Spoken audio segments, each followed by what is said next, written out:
નમસ્કાર, આપ જોઈ રહ્યા છો મિડ રિપોર્ટ અને હું છું આપની સાથે હેતવી। વાત કરીએ મહત્વના સમાચારોને લઈને તો વિગતો સામે આવી રહી છે। ધોલેરા વટામણ હાઈવે પાસે ગમખ્વાર અકસ્માત સર્જાયો હોવાની માહિતી છે।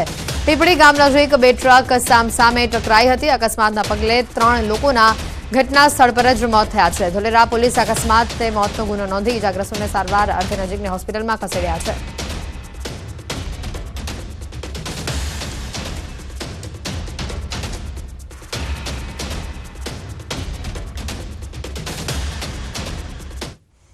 તો આ તરફ મહત્વના બ્રેકિંગ આવી રહ્યા છે। અરવલ્લીના બાયડમાં જય શિવાલિક હોસ્પિટલની ગંભીર બેદરકારી સામે આવી છે। બાયડ દહેગામ હાઈવે ઉપર ખાલી કરાયો છે મેડિકલ બાયો વેસ્ટ। જાહેરમાં આ મેડિકલ વેસ્ટને ફેંકવામાં આવ્યો છે। રહેણાંક વિસ્તારની આસપાસ મેડિકલ બાયો વેસ્ટ ખાલી કરાતા સ્થાનિકોમાં ભારે રોષ જોવા મળી રહ્યો છે। સ્થાનિકોએ હોસ્પિટલ સામે કડક કાર્યવાહી કરવાની માંગ કરી છે। જે આ ઘટના સામે આવી છે અરવલ્લીથી હોસ્પિટલનો બાયોમેડિકલ વેસ્ટ જાહેર માર્ગ પર રસ્તા પર ફેંકી દેવામાં આવ્યો છે। આસપાસ મોટી સંખ્યામાં સ્થાનિકો રહે છે। તેઓએ આ સમગ્ર મુદ્દાને લઈને પોતાનો રોષ ઠાલવ્યો છે અને કડક કાર્યવાહીની માંગ કરી છે। દહેગામ હાઈવે પર આ પ્રકારે મેડિકલ બાયો વેસ્ટ ફેંકી દેવામાં આવ્યો। સ્થાનિકોના આરોગ્ય સાથે અહીંયા ગંભીર બેદરકારી, ગંભીર ચેડા થતા હોય તે પ્રકારની આ ઘટના સામે આવી છે। શિવાલિક હોસ્પિટલની આ ગંભીર બેદરકારી, જય શિવાલિક હોસ્પિટલની આ ગંભીર બેદરકારી સામે આવી। દહેગામ હાઈવે પર આ પ્રકારે જાહેરમાં મેડિકલ બાયો વેસ્ટ ફેંકવામાં આવ્યો છે। વધુ વિગત મેળવીશું સંવાદદાતા હાર્દિક ફોન લાઈન ઉપર જોડાયા છે। હાર્દિક, જે રીતે આ બાયો વેસ્ટ ફેંકવામાં આવ્યો છે, ખૂબ જ મોટી બેદરકારી આ કહી શકાય। હાલ સ્થાનિકો આ મુદ્દે શું કહી રહ્યા છે? તંત્ર દ્વારા કોઈ કાર્યવાહી કરાઈ કે કેમ? હેતી ચોક્કસથી જે પ્રકારે બાયડ નગરમાં આવેલી જય શિવાલિક હોસ્પિટલ દ્વારા જે બાયો વેસ્ટનો જે જથ્થો છે મેડિકલનો, તેને બાયડ દહેગામ રોડ ઉપર નાખવામાં આવ્યો હતો કચરાપેટીમાં, જેને આરોગ્યની દ્રષ્ટિએ કહી શકાય કે લોકોના આરોગ્ય સાથે છેડા કરવામાં આવ્યો તેવો આક્ષેપ સ્થાનિક લોકો કરી રહ્યા છે। કારણ કે મધ્યરાત્રિ દરમિયાન અહીં જે પ્રકારે બાયો વેસ્ટ નાખવામાં આવ્યો છે તેમાં જે પ્રકારે પુરાવા મળ્યા છે કે જે જય શિવાલિક હોસ્પિટલ છે ત્યાં તે સ્ટીકર મારેલા છે, તેવા સંજોગોમાં આ આક્ષેપોના આધારે કહી શકાય ખૂબ મોટી ગંભીર બેદરકારી। કારણ કે બાયો વેસ્ટને નિકાલ કરવા માટેની વ્યવસ્થા આરોગ્ય વિભાગની અલગ રીતે હોય છે, તેવા સંજોગોમાં આ પ્રકારે જે ગંદકી વચ્ચે નાખી દેવાના કારણે લોકોના આરોગ્ય સાથે ચેડા થયા છે। તેવા સંજોગોમાં આરોગ્ય વિભાગ દ્વારા કડક કાર્યવાહી કરવામાં આવી સ્થાનિકો માંગ કરી રહ્યા છે। કારણ કે આ જે મુદ્દો છે એ સ્થાનિક લોકો દ્વારા ઉજાગર કરવામાં આવ્યો છે અને હવે આ મુદ્દે કાર્યવાહીની પણ માંગ છે। હેતવી, બિલકુલ હાર્દિક, કોઈ તંત્રના અધિકારી ઘટના સ્થળ પર પહોંચ્યા અને કાયદાકીય પ્રક્રિયા હાથ ધરી કે કેમ? ચોક્કસથી જે પ્રકારે ન્યૂઝ 18 ગુજરાતીએ આજે અહેવાલ દર્શાવ્યો છે અને ત્યારબાદની જે સ્થિતિ જોવા જઈએ તો હજી સુધી જે અધિકારીઓ પોતાની જવાબદારીનું ભાન ભૂલે છે। કારણ કે જે પ્રકારે આરોગ્યની સાથે ચેડા કરવામાં આવી રહ્યા છે, જાહેર રસ્તો છે, કારણ કે બાયડથી દહેગામ થઈ અને ગાંધીનગરને જોડતો આ રસ્તો છે, એવા સંજોગોમાં આ પ્રકારે ગંભીર બેદરકારીના કારણે હજી આરોગ્ય વિભાગ જાગ્યું નથી અને કાર્યવાહી હજી સુધી કરવામાં આવી નથી। આભાર હાર્દિક, માહિતી બદલ।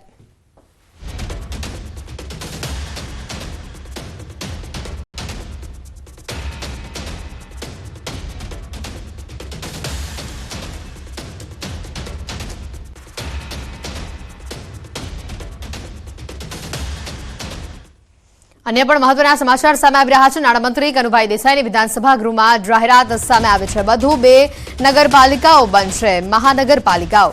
પોરબંદર નગરપાલિકા બનશે મહાનગરપાલિકા। નડિયાદને મહાનગરપાલિકા જાહેર કરાઈ છે। પંકજભાઈ દેસાઈની વિધાનસભામાં રજૂઆતને ધ્યાનમાં લઈને મહાનગરપાલિકાની જાહેરાત કરાઈ છે। પંકજ દેસાઈએ વિધાનસભા ગૃહમાં સરકારનો આભાર માન્યો છે।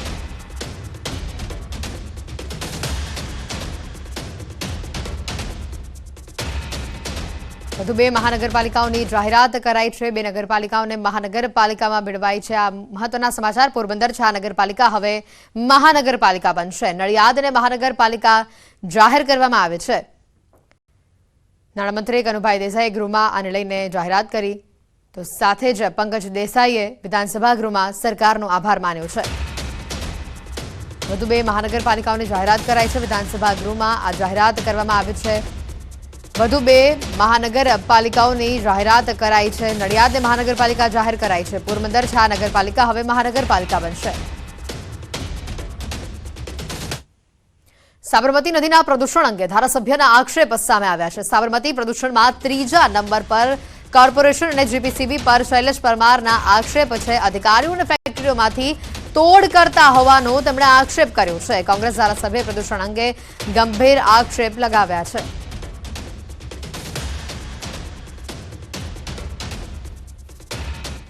કોર્પોરેશનના અધિકારીઓ અને પ્રદૂષણ બોર્ડના અધિકારીઓ બંને ભેગા થઈને આ ફેક્ટરીઓ પાસેથી બહુ મોટો તોડ કરતા હોય છે. એક આખી લિંક ચાલે છે.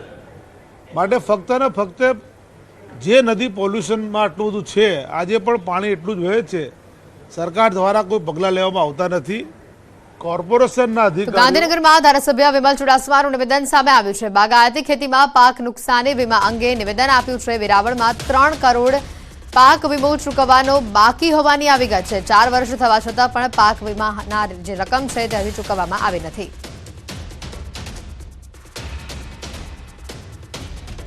એ ક્યારે ચૂકવવામાં આવશે ત્યારે કીધું કે તાત્કાલિક ધોરણે કંપની દ્વારા ચૂકવવામાં આવશે. 2019નો પાક વીમો બાકી છે. આજે 4 વર્ષ થઈ ગયા છતાં પણ સરકાર જવાબમાં એમ કહે છે કે તાત્કાલિક ચૂકવવામાં આવશે. તો એ તાત્કાલિક શબ્દો ક્યારે? 4 વર્ષ, 5 વર્ષ, 10 વર્ષ, 15 વર્ષ એનો એક ચોક્કસ મુદત આપો. એ 4 વર્ષ સુધી પણ હળવેશથી જવાબ આપે છે કે તાત્કાલિક ચૂકવવામાં આવશે.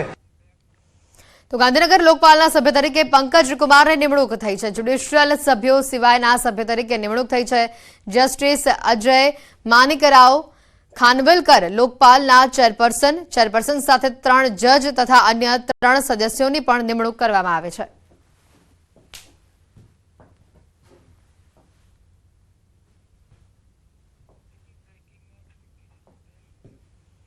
ટેટ અને ટાટ પાસ ઉમેદવારોની ભરતીનો મુદ્દો સામે આવ્યો છે. પાટણના ધારાસભ્ય કિરીટ પટેલે આ મુદ્દો ઉઠાવ્યો છે. ટાટ પાસ થયેલા 4 લાખ જેટલા ઉમેદવારો છેલ્લા 2 વર્ષમાં કોઈને નોકરી નથી મળી, આ તેમનું કહેવું છે.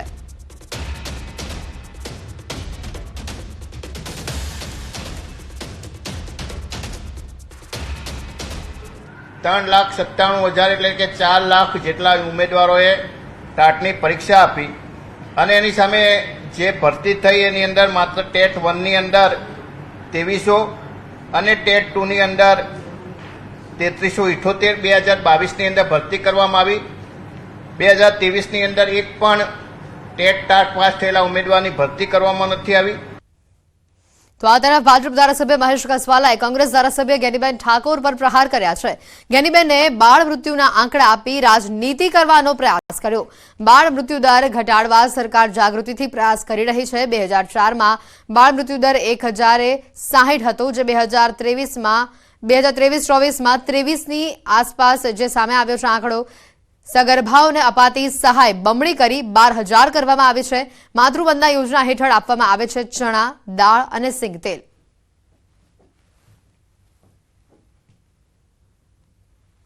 બેન જ્ઞાનીબેન ઠાકોરે બાળ મૃત્યુ દરના સંદર્ભમાં કેટલાક આંકડાઓ આપી અને રાજનીતિ કરવાનો પ્રયાસ કર્યો છે. ઉત્તરોત્તર આપણે બાળ મૃત્યુ દરની અંદર ઘટાડો કરીએ છીએ. મને કહેતા આનંદ થાય છે કે 2004માં જે મૃત્યુદર 1000 જીવિત બાળકે 60નો હતો, આજે 2023-24ની અંદર એ જ આંક 1000 બાળ મૃત્યુદરે આપણે 23 કરી શક્યા છીએ.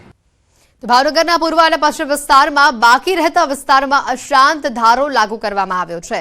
અશાંત ધારો લાગુ થતા ધારાસભ્ય જીતુ વાઘાણીએ મુખ્યમંત્રી ભૂપેન્દ્ર પટેલ અને ગૃહ રાજ્યમંત્રી હર્ષ સંઘવીનો આભાર માન્યો છે. જીતુ વાઘાણીએ ભાવનગરવાસીઓને શુભેચ્છા પાઠવી છે.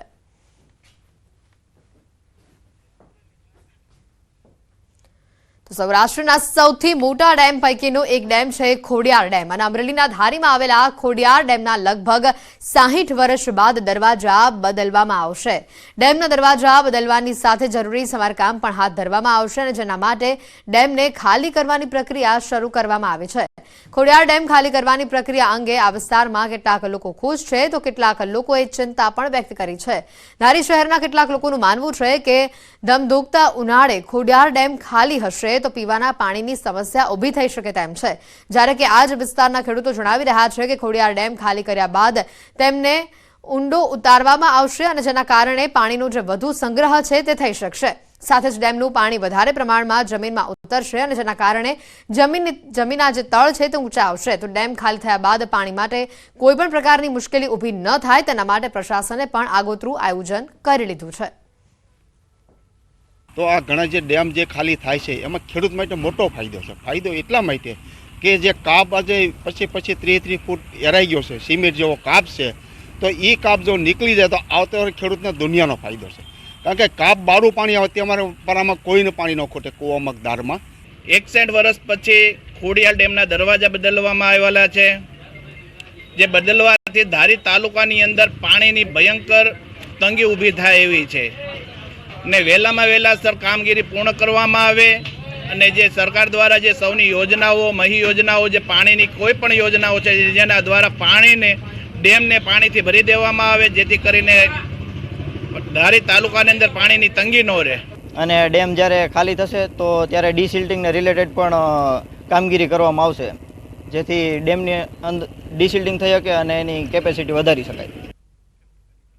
અને હવે વાત કરીશું મધદરીએ ઝડપાયેલા કરોડોના ડ્રગ્સની.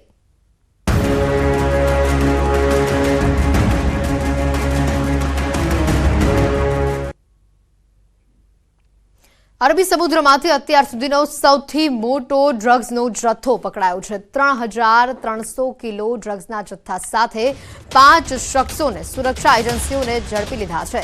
એનસીબી, એટીએસ, નેવી અને કોસ્ટગાર્ડ સહિતની સુરક્ષા એજન્સીએ સંયુક્ત ઓપરેશન પાર પાડી ડ્રગ્સના જથ્થાની સાથે બોટમાં સવાર 5 ક્રૂ મેમ્બરની ધરપકડ કરી છે. ગત રાત્રિથી પોરબંદર એસઓજી ઓફિસ ખાતે ડ્રગ્સના જથ્થાની ગણતરીની કામગીરી હાથ ધરાઈ છે, જેમાં 3300 કિલો ડ્રગ્સનો જથ્થો હોવાનું સામે આવ્યું છે. કુલ અલગ અલગ 3 પ્રકારનું ડ્રગ્સ મળી આવ્યું છે, જેમાં ચરસનો જથ્થો મોટી માત્રામાં છે. આંતરરાષ્ટ્રીય બજાર મુજબ આ ડ્રગ્સની કિંમત હજારો કરોડો રૂપિયામાં છે. આરોપીઓને ડ્રગ્સના જથ્થા સાથે પોરબંદરમાં સ્પેશિયલ ઓપરેશન ગ્રુપની કચેરી પર લાવી સઘન પૂછપરછ શરૂ કરાઈ છે, જેને લઈને એસઓજી ઓફિસ ઉપર ચુસ્ત પોલીસ બંદોબસ્ત ગોઠવી દેવામાં આવ્યો છે. સાંજ સુધીમાં આ અંગે સુરક્ષા એજન્સીઓ સત્તાવાર જાણકારી આપી શકે છે.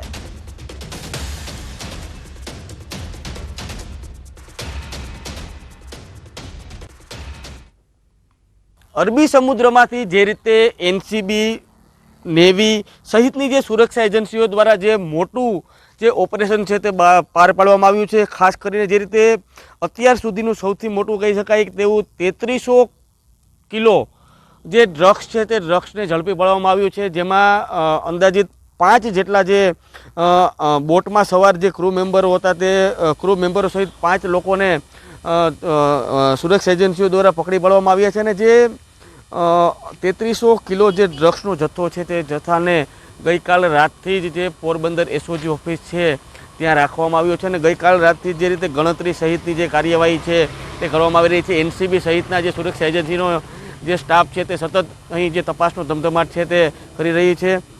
ઉલ્લેખનીય છે કે આ જે જથ્થો જે છે તે ક્યાંથી આવ્યો છે, વાત એવી પણ સામે આવી રહી છે કે ઈરાન સહિતના જે ક્રૂ મેમ્બરો જે છે બોટ છે, પરંતુ સાચી હકીકત જે છે તે બપોર સુધીમાં જે રીતે એનસીબી પ્રેસ કોન્ફરન્સ કરી અને જે સમગ્ર જાણકારી જે છે આ ઓપરેશનની તે આપશે તેવી હાલ જે વાત છે તે સામે આવી રહી છે. ત્યારે કહી શકાય કે હાલમાં આ જે ઓપરેશન જે સૌથી મોટું ઓપરેશન પાર પાડવામાં આવ્યું છે તેને લઈને ફરી એક વખત જે નાપાક ઈરાદાઓ જે છે ભારતીય યુવાધનને બરબાદ કરવાના તેમાં તેઓ નાકામ થયા છે. અને ભારતીય સુરક્ષા એજન્સીઓએ ફરી એક વખત આ લોકોને પકડી અને જે સરાહનીય કામગીરી છે તે કરી છે. પ્રતિશ સિલુ, ન્યૂઝ 18 ગુજરાતી, પોરબંદર. નડિયાદની કોલેજ કેનાલમાં ઉત્તર સંડાની પરિણીતાએ અગમ્ય કારણોસર કેનાલમાં ઝંપલાવી હોવાની ઘટના સામે આવી છે. આ ઘટનાની જાણ થતાં ફાયર બ્રિગેડની ટીમને તાત્કાલિક સ્થળ પર પહોંચી હતી અને ફાયર બ્રિગેડની ટીમે મોડી સાંજ સુધી શોધખોળ હાથ ધરી હોવા છતાં ભાળ મળી ન હતી. પ્રાથમિક તપાસમાં જાણવા મળ્યું હતું કે અમદાવાદમાં રહેતી આ યુવતી પારુલબેનના લગ્ન 1 વર્ષ અગાઉ ઉત્તરસંડા ખાતે રહેતા રાહુલભાઈ સાથે થયા હતા. આજે રાહુલભાઈ પત્ની પારુલને લઈને ફરવા નીકળ્યા હતા. આ દરમિયાન કોઈ બાબતને લઈને પારુલબેનને મનમાં લાગી આવતા તેઓએ આત્મહત્યા કરી. અમે બિલાડી અને દોયડાથી એની કાર્યવાહી ચાલુ છે અત્યારે, પણ અમને હજુ સફળતા મળી નથી. અને એમના ઘરવાળા છે એ પોલીસ સ્ટેશનમાં ફરિયાદ નોંધાવવા ગયા છે અને જાણવા મળ્યું છે કે અમદાવાદના છે. હવે કે રીતે ખબર નહીં, પહેલે મને આટલું જ કીધું. કેટલો સમય થયો લગ્ન કરે? લગ્ન કરે 1 વર્ષ થયું છે. સમાજમાં કરે? સમાજમાં જ કરેલું છે. બાળકો કઈ છે? ના, કશું હજુ વર્ષ જ થયું સાહેબ. કેવી રીતે ઘટના બની ખબર ના પડે? નહીં ખબર નહીં સાહેબ. જાતે પડ્યા કે શું થયું? નહીં ખબર સાહેબ. શું કરે તમારો ભાઈ કામ ધંધો મારી જોડે શાકભાજી કરે સાહેબ. સમાચારોમાં હાલ રોકાઈશું એક બ્રેક માટે.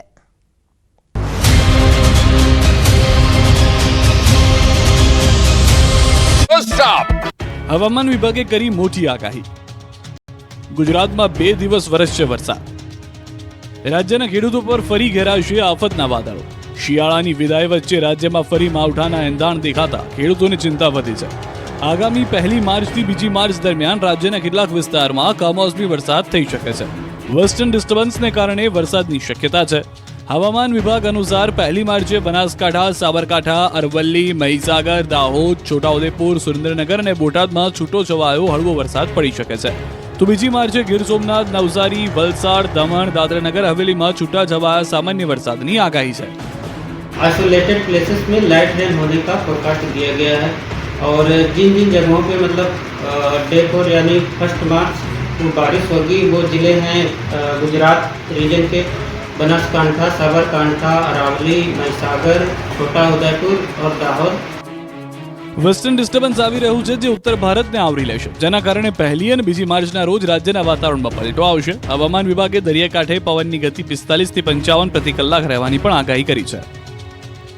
ચૂંટણી આવતા જ કોંગ્રેસના કાંગરા ખરવા લાગે અને ભાજપમાં શરૂ થાય ભરતી મેળો. લોકસભા ચૂંટણી પહેલા પણ કોંગ્રેસ અને આપમાં મોટું ગાબડું પડ્યું છે, તો ભાજપમાં ભરતી મેળો શરૂ થયો છે. ગાંધીનગરના કમલમમાં વિવિધ પક્ષના નેતાઓએ કેસરિયા કર્યા. વિવિધ પક્ષના 10,000થી વધુ નેતાઓ કાર્યકર્તાઓ ભાજપમાં જોડાયા. નારાયણ રાઠવા તેમના પુત્ર સંગ્રામસિંહ રાઠવા સાથે ભાજપમાં જોડાયા. લોકસભાની ચૂંટણી આવતા જ મોટા નેતાઓ સહિત કાર્યકર્તાઓ પણ કોંગ્રેસમાંથી મોભંગ થયો અને ભાજપમાં વિકાસની યાત્રામાં જોડાયા.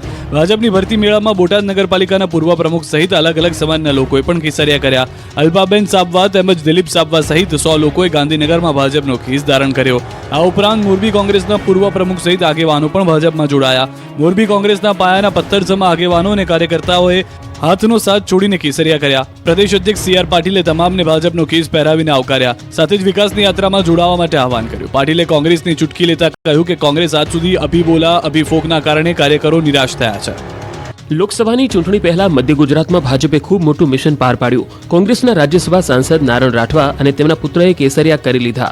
ભાજપના પ્રદેશ અધ્યક્ષ CR પાટીલે ખેસ પહેરાવીને નારાયણ રાઠવાને આવકાર્યા. આદિવાસી સમાજમાંથી આવતા નારાયણ રાઠવા 3 વખત લોકસભાના સાંસદ રહી ચૂક્યા છે. ડોક્ટર મનમોહનસિંહ સરકારમાં તેઓ રેલ રાજ્યમંત્રી રહ્યા. 2018થી રાજ્યસભાના સાંસદ રહ્યા, પરંતુ હવે તેઓ કોંગ્રેસની તમામ જવાબદારીઓ પરથી રાજીનામું આપી ભાજપમાં જોડાઈ ગયા છે. તેમના પુત્ર અને જિલ્લા કોંગ્રેસના કાર્યકારી પ્રમુખ સંગ્રામસિંહ રાઠવા પણ ભાજપમાં જોડાયા છે. તેઓ છોટાઉદેપુર નગરપાલિકાના પૂર્વ પ્રમુખ છે. બરોડા ડેરી અને છોટાઉદેપુર APMCમાં ડિરેક્ટર છે. વિધાનસભા ચૂંટણીમાં સંગ્રામસિંહને કોંગ્રેસે ટિકિટ આપી, પરંતુ તત્કાલીન સમયે કેસરિયા કરનારા મોહનસિંહ રાઠવાના પુત્ર રાજેન્દ્રસિંહ રાઠવા સામે તેમની હાર થઈ હતી. ઇન્ડિયા ગઠબંધનમાં ગુજરાતની 26 લોકસભા બેઠક માટે કોંગ્રેસ અને આમ આદમી પાર્ટી વચ્ચે ગઠબંધનની જાહેરાત કરવામાં આવી હતી. આમ આદમી પાર્ટીને ભરૂચ અને ભાવનગર બેઠક ફાળવવામાં આવી છે. જોકે કોંગ્રેસના નિર્ણયને લઈ ભરૂચ કોંગ્રેસમાં ભડકો થયો છે. પાર્ટીના આ નિર્ણયને બદલે તેવી સ્થાનિક આગેવાનો માંગ કરી રહ્યા છે કે અહીં ઉમેદવાર જે પણ લડે તે કોંગ્રેસના સિમ્બોલ પર લડે તેવી માંગ કરવામાં આવી. તો આ બાબતે આપના ઉમેદવાર ચેતર વસાવાએ કહ્યું કે હું મારા હાઈકમાન્ડ સાથે આ બાબતે ચર્ચા કરીશ. હાઈકમાન્ડ જે રીતે કહેશે તે રીતે ચૂંટણી લડીશ. આ તરફ રાધનપુર કોંગ્રેસમાં પણ મોટું ભંગાણ થયું. અખિલ આંજણા કેળવણીથી મંડળના પ્રમુખ ભાજપમાં જોડાઈ જતા ચૂંટણી પહેલા કોંગ્રેસમાં ગાબડું પડ્યું. પાટણ ભાજપ કાર્યાલય ખાતે નવીન ચૌધરીએ કેસરિયા કરી લીધા. રાધનપુર કોંગ્રેસના સક્રિય કાર્યકર નવીન ચૌધરી ભાજપમાં જોડાતા સ્થાનિક રાજકારણ ગરમાયું. રાજ્યમાં વન્ય પ્રાણીઓ બન્યા હિંસક. છેલ્લા 2 વર્ષમાં સિંહ અને દીપડાના હુમલા વધ્યા હોવાના આંકડા ગૃહમાં વન અને પર્યાવરણ મંત્રીએ રજૂ કર્યા. પ્રાણીઓએ કરેલા હુમલામાં 2 વર્ષમાં 42 લોકોના મોત થયા, જ્યારે 241 લોકો ઇજાગ્રસ્ત થયા. સિંહ અને દીપડાએ 286 લોકો પર હુમલો કર્યો, જેમાં રાજ્ય સરકારે 259 લોકોને વળતર ચૂકવ્યો હોવાનો જવાબ રજૂ કર્યો.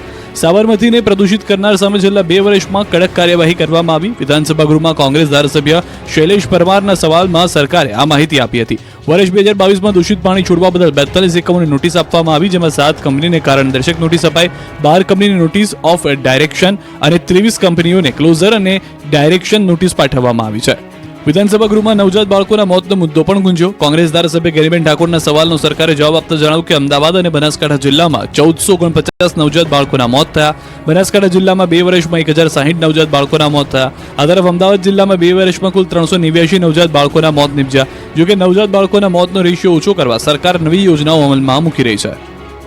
ગુજરાત પ્રવાસે આવેલા કેન્દ્રીય ગૃહ અને સહકારિતા મંત્રી અમિત શાહે અમદાવાદ અને ગાંધીનગરમાં વિવિધ કાર્યક્રમોમાં હાજરી આપીને વિકાસ કાર્યોની ભેટ આપી. સોલા ભાગવત નજીક દશકોશી કડવા પાટીદાર સમાજના સમૂહ લગ્નમાં અમિત શાહે હાજરી આપી. ત્યારબાદ કલોલના કપિલેશ્વર મહાદેવ મંદિરમાં અમિત શાહે દર્શન કર્યા. મહાદેવને જળાભિષેક કરીને પૂજા અર્ચના અને આરતી કરી. સાથે જ ઓડાના નવનિર્મિત કપિલેશ્વર તળાવની પણ મુલાકાત લીધી. ત્યારબાદ અમિત શાહે કલોલમાં સ્વામિનારાયણ મેડિકલ કોલેજનું લોકાર્પણ કર્યું. સંતો અને વિદ્યાર્થીઓએ શાહનું ઉષ્માભેર સ્વાગત કર્યું. સ્વામિનારાયણ વિશ્વ મંગલ ગુરુકુલના 30મા વાર્ષિક મહોત્સવમાં હાજરી આપતા શાહે સભાને પણ સંબોધી. ગાંધીનગર લોકસભા વિસ્તારમાં ₹758.44 કરોડના વિકાસ કાર્યોના અમિત શાહના હસ્તે લોકાર્પણ અને ખાતમુહૂર્ત થયા. સાંજના સમયે પેથાપુર ખાતે તળાવ, ધોળાકુબા સરકારી પ્રાથમિક શાળાના ગૃહમંત્રી અમિત શાહના હસ્તે લોકાર્પણ કરાયું. સુરેન્દ્રનગરના ચોટીલા પોલીસ સ્ટેશનમાં પોલીસે પકડેલા વાહનમાં અચાનક ભીષણ આગ ભભૂકી ઉઠી. પોલીસે ડિટેન કરેલા વાહનોમાં અચાનક આગ લાગતા દોડધામ મચી ગઈ. પોલીસ સ્ટેશનના કમ્પાઉન્ડમાં રાખેલા અને ડિટેન કરેલા વાહનોમાં વિકરાળ આગ લાગતા આસપાસના વિસ્તારમાં પણ ફફડાટ ફેલાયો. કચરાના ઢગલામાં આગ લાગ્યા બાદ આગ પ્રસરતા વાહનોમાં લાગી હોવાનું અનુમાન છે. બીજી તરફ આગ લાગ્યાની જાણ થતાં ફાયરની ટીમ ઘટના સ્થળે પહોંચી અને પાણીનો મારો ચલાવીને આગ પર કાબુ મેળવ્યો. આગ એટલી વિકરાળ હતી કે ફાયરની ટીમે પણ આગ ઓલવવામાં ભારે જહેમત ઉઠાવવી પડી હતી. હત્યાના પ્રયાસ અને લૂંટ જેવા ગંભીર ગુનામાં 15 મહિનાથી નાસ્તો ફરતો પાખંડી રવિ ભુવાજી પોલીસના સકંજામાં આવી ગયો. પોલીસે આ ભુવાજીનો ફિલ્મી ઢબે પીછો કરીને આણંદ ખાતેથી ઝડપી પાડી જેલના હવાલે કર્યો. મળતી વિગતો પ્રમાણે સ્મશાન કા રાજા નામથી સોશિયલ મીડિયામાં ચર્ચિત પાખંડી ભુવો રવિરાજ રાઠોડ આખરે પોલીસ સકંજામાં છે. આ ભુવો સાવલીના ભમ્મર ઘોડા મંદિર ખાતે તાંત્રિક વિધિ કરી લોકોને ગેરમાર્ગે દોરી રહ્યો હતો. હત્યાની કોશિશ તેમજ લૂંટના ગુનામાં ભુવો 15 મહિનાથી ફરાર હોવાને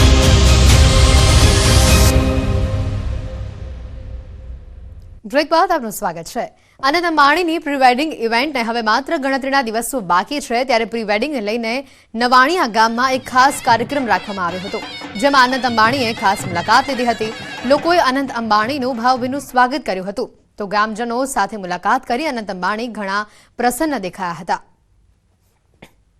અનંત અંબાણીની આ ખાસ ઉપસ્થિતિથી લોકોમાં પણ ઉત્સાહનો માહોલ હતો.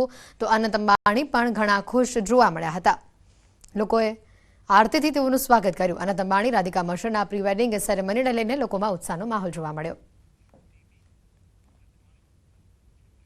રિલાયન્સ ઇન્ડસ્ટ્રીઝ અને રિલાયન્સ ફાઉન્ડેશન દ્વારા પ્રાણી બચાવ, સંભાળ, સંરક્ષણ અને પુનર્વસનની કામગીરી થાય છે. આ પ્રોગ્રામનું નામ છે વનતારા. દેશમાં આ પ્રકારેનો આ પહેલો પ્રોગ્રામ છે. વનતારા પ્રોગ્રામ રિલાયન્સ ઇન્ડસ્ટ્રીઝ અને રિલાયન્સ ફાઉન્ડેશનના બોર્ડના ડિરેક્ટર અનંત અંબાણીના સીધા નેતૃત્વ હેઠળ આકાર પામ્યું છે. ત્યારે સાંસદ પરિમલ નથવાણીએ વનતારા પ્રોગ્રામને લઈને અનંત અંબાણીને હાર્દિક અભિનંદન પાઠવ્યા છે. ટ્વીટ કરી તેમણે કહ્યું કે વનતારા પહેલ ખરેખર એક ગર્વની ક્ષણ છે. વન્યજીવ સંરક્ષણમાં પ્રાણીઓના બચાવ અને પુનર્વસન તરફ કામ કરવાના તેઓના વિઝનના તેઓ સાક્ષી છે. વનતારા જામનગર રિફાઇનરી કોમ્પ્લેક્સના ગ્રીન બેલ્ટમાં 3000 એકરમાં તૈયાર કરવામાં આવ્યું છે. અહીંયા વિવિધ પ્રજાતિઓની અત્યાધુનિક ટેકનોલોજી અને વૈશ્વિક નિષ્ણાંતોની ટીમ સાથે સાર સંભાળ રખાય છે. રેસ્ક્યુ કરાયેલી પ્રજાતિઓને કુદરતી વાતાવરણમાં સુરક્ષિત કરવાની રિલાયન્સની પહેલને તેઓ આવકારે છે.